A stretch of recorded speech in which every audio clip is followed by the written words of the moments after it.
Recording. Bruce, how are you today? I'm just honored to speak with you. EJ, it's my pleasure. Good morning. I will always have to say, as a fan, you are one of the best horror convention people. You take your time and you are such an icon with people. But I have to know, who was the icon for Bruce Campbell growing up? Who was a horror figure or maybe a horror film that really No, it was got you to Shatner. this point? It was Really? Shatner. My brother Don and I have two older brothers. My brother Don and I, we watched the original Star Trek. We were the absolute fans of it.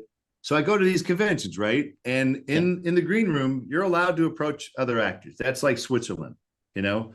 Guys get a cup of coffee, you can come over and say, "Hey, we really loved you in this or that," and it's really a nice experience. So I see Shatner over there, and I'm like, he's going to kill me if I do any Star Trek reference. I'm not going to go there. So I hit him with TJ Hooker because I followed the show enough to know what it was about. And I knew enough that he would do these hot arrivals at crime scenes and he would hop out of the car. It's me. It's William Shatner. And I mentioned that to him. I went, "Hey, I want you to know, I thought those cool arrivals at the crime scenes, I thought those were really cool." And his eyes just lit up. He's like, "The producers, they didn't want me to do that. They thought it was too dangerous." And so he worked with the stunt guys and they figured out how to do all this stuff. And so I'm Bill's best friend now because I didn't do Star Trek. So just note to self, if you ever meet someone famous, hit them with something else. Oh, I'm a deep cut person. I mean, I'm a Like if you meet Bubba Mark Hotep for Hamill, you. if Yes. you meet Mark Hamill, ask him about Corvette Summer, Ooh, okay. not you know what. Oh, yeah, yeah. Usually, again, as much as I respect you for an Evil Dead, I love a Bubba Hotep. I love Sure. these. Yeah, You know, there are you other have, things out there. yeah, you're just such a fun figure, and I love your presence in this as a comedic actor. You're playing a bit of a straight man, though, Oh a yeah, bit yeah. He's the different. straight guy. No, And and can you tell me that's about it's that? fun to play. He's the cop that you want. He's a I work with cops a lot on film sets. They block streets, they control traffic, and you get to know these guys. Burn Notice, we had the same cop. His name was Tom. We called him Taser Tom because he loved to tase people. But we got to know these guys and their characteristics, their fears, their hopes, their dreams, all that. They're real people. Cops are not the cops you see on TV, really. And so I wanted to make him an accessible cop, and they wrote him that way. And that was appealing to me. He actually has a rational conversation with teenagers. Like he respects them, he trusts them, he'll give them the benefit of the doubt. So it's fun to play that character. I don't have to play the wide eyed guy, with blood pouring down the walls. It's okay. Just be a normal guy.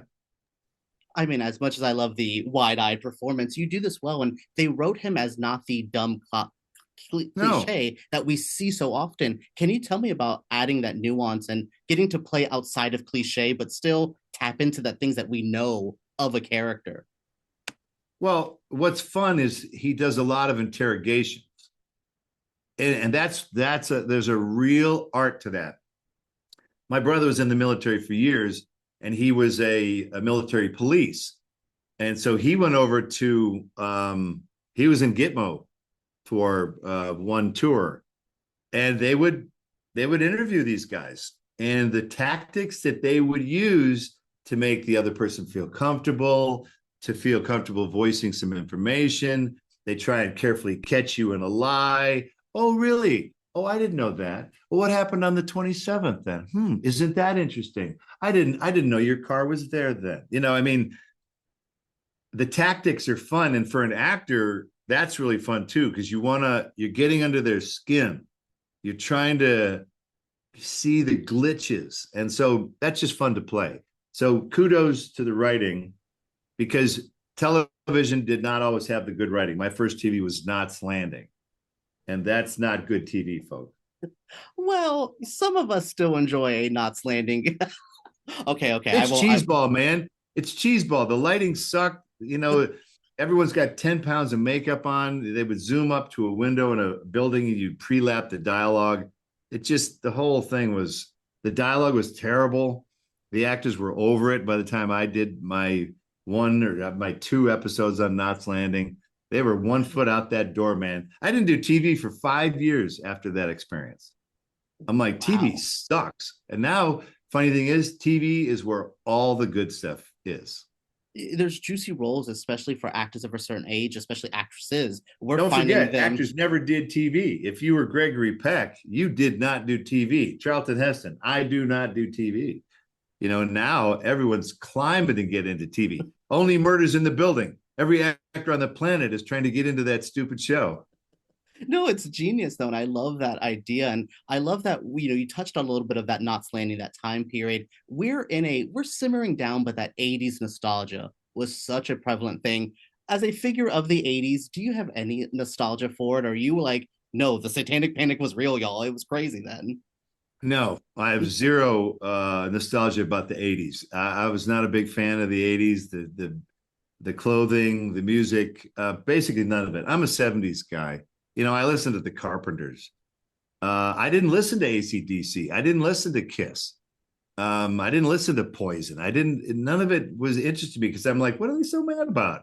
I was a happy suburban Detroit kid. I fished all the time and played hockey. I'm like, what are they yelling at? I didn't get it, and so I still don't to this day. But I could see the pushback of that time period. It was a very regimented time period. You were supposed to say your prayers at night, and right was right, wrong was wrong, drugs are bad, and you're always going to have pushback whenever you have that. And musicians have always been renegades. Elvis was a renegade. They didn't like him. They were terrified of him. He was going to infect the children to make them have sex 24 hours a day if they watch him dance. We've always overreacted to stuff, and the Yeah. Satanic Panic is no different. But it's a good premise for a show, and that's Oh, what and appealed to me because it's underexploited. No one has really done a movie about Satanic Panic. And what's cool about this show, you actually don't know if it's real or not, yeah, especially by the end of the season. You're like, huh? I know, my little, crazy board back here trying to map out the show. I'm like, but it's great. I love I falling couldn't into that spoil this mystery. show for you. They always tell actors don't spoil the show. I couldn't if I wanted to. You're like, I don't even know where to I begin. don't No, know. that's no, Yeah. that's amazing. I just love your presence on the show. Is there something else about TV that you haven't explored? Hysteria does a lot, but is there something else that you're like, I need to get into this? I want to find a new. No, Where's the? look, TV, here's the advantage of TV. You make a movie, and let's say you shoot for 8 weeks. The first 2 weeks are going to be worthless. You really want to just throw out 2 weeks because you're trying to figure out who the character is, what is the story, what's the tone of this movie, how do I fit in this whole thing. By the time it's done, you figure it out. But with a TV show, you can spend episode after episode evolving a character, peeling that onion back. And it's way more appealing to an actor because now you'll get an episode and go, oh, wow, they're getting into this now, and showing different sides to the character.